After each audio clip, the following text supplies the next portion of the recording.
So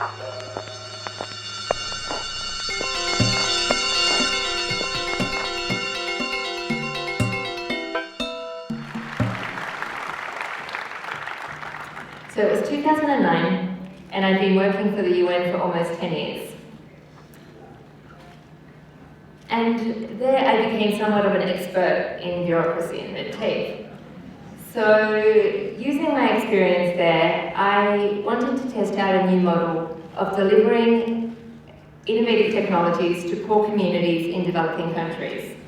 And this new model ended up becoming a new organization called Copernic, which I co-founded with Toshi Nakamura, who is here today, and whom I also subsequently married.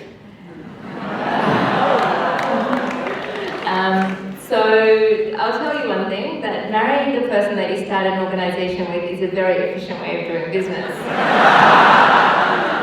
Basically, you never ever stop working. And then if you want to make things a little bit more challenging for yourself, then quit your well-paying jobs, invest all of your savings in a new organization, and then have a baby at the same time. Which is what we did. But back to the story. So it was 2009, and we're testing out this model of delivering innovative technologies to poor communities.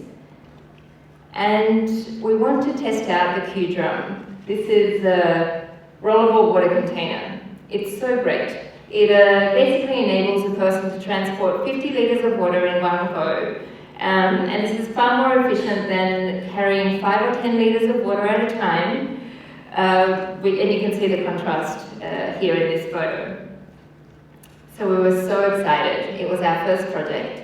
And that was until we found out from Indonesian Customs how much they wanted us to pay to clear these Q-Drums. They were asking us to pay, on top of what we had already paid to actually buy the Q-Drums, which are not cheap to begin with, and what we had to pay to ship them to Indonesia, they were asking us to pay 1,000%. 1,000% of the value of the Q-Drum to get them to poor and disadvantaged communities that don't have access to water. Needless to say, 2 years later, the Q-Drums are still in customs in Jakarta. And then about 9 months ago, we were trying to clear several hundred solar lights for a project in central Kalimantan. On top of a 100% import duty that we were instructed to pay by customs, we were told to produce a letter from the Minister of Trade herself.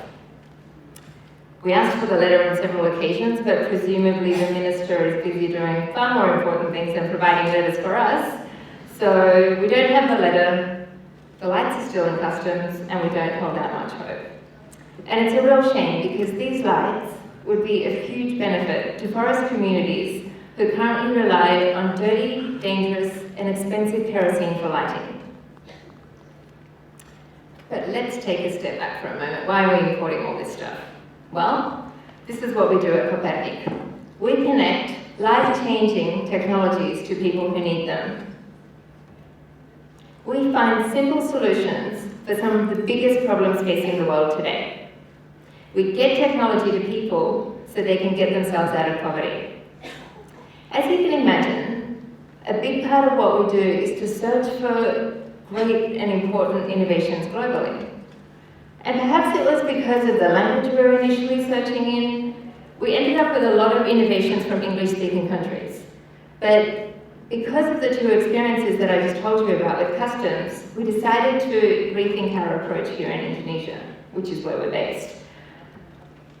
We decided that here, we would only distribute those technologies that are either locally manufactured or at least locally available.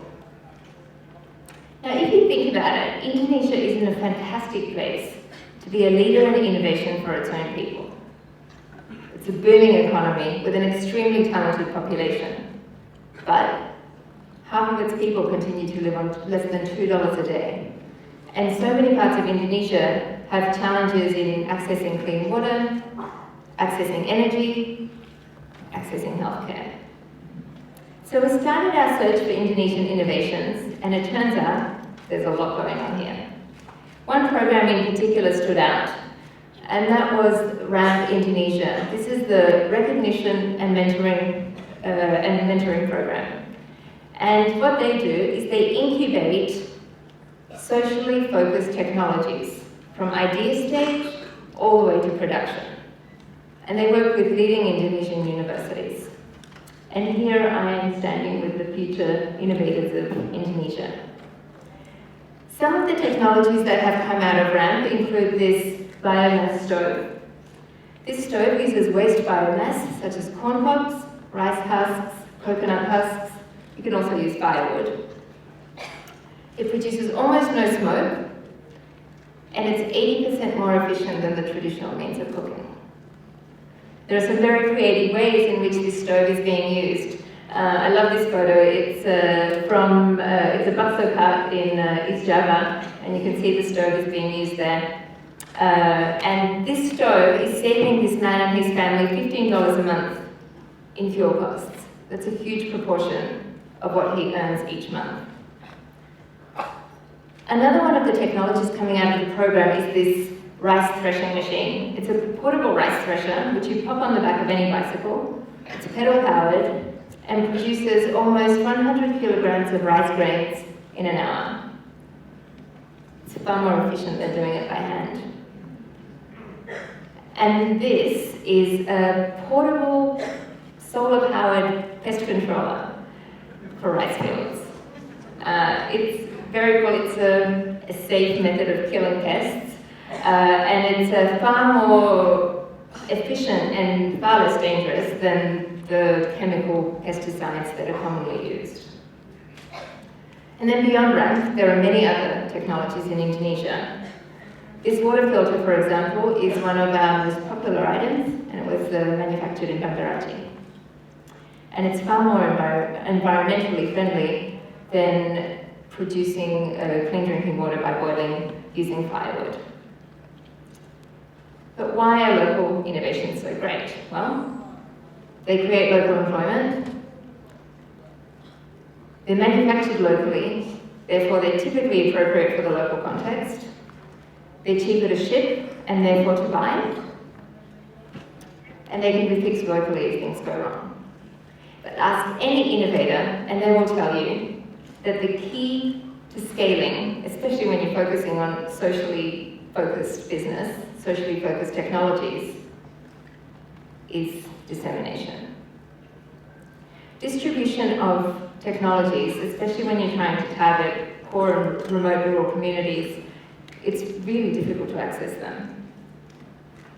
And technology adoption doesn't just happen overnight. It requires extensive awareness raising. It requires behavioral change.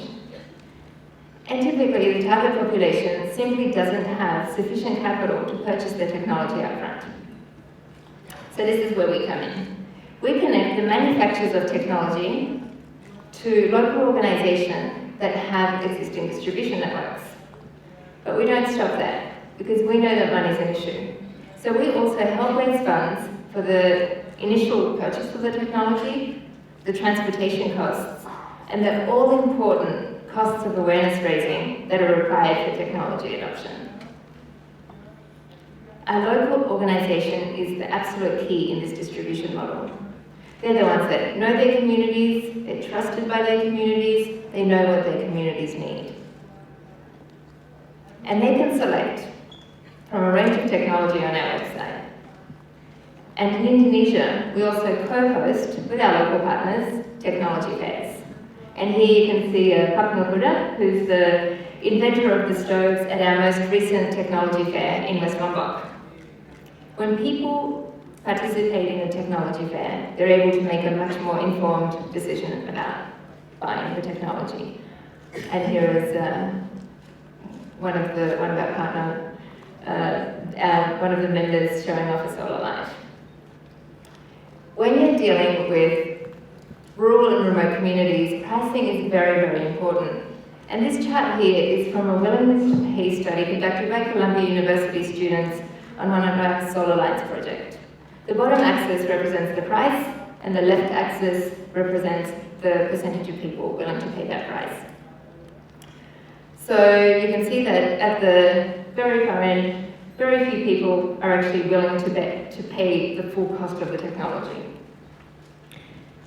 On the other extreme, if you set the price low, pretty much everyone is willing to pay it. But neither of these extremes serve Copernicus' objective of widespread technology adoption without creating dependency. So we work really closely with our local partners, and we set a locally appropriate price. Sometimes this is the full cost, but other times it's subsidized because we want to facilitate widespread technology adoption. So the way that we work with our local partners is this. We provide technology to them on consignment. They sell it to their communities, earning a commission from each sale.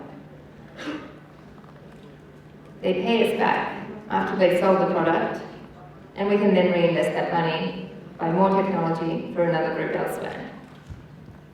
So for example, we're working with PECA.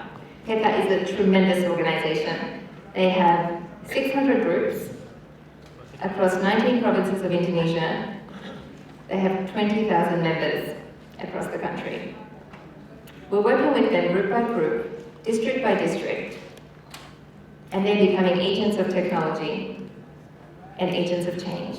They're the key agent in facilitating technology adoption and that all-important behavioral change. And not only that, we're creating business opportunity and helping them improve their lives. We see tremendous promise for this model, and we're already working in 10 countries. And since we launched a year and a half ago, we've already reached almost 50,000 people with life-changing technology. And we've only been able to do that because we're working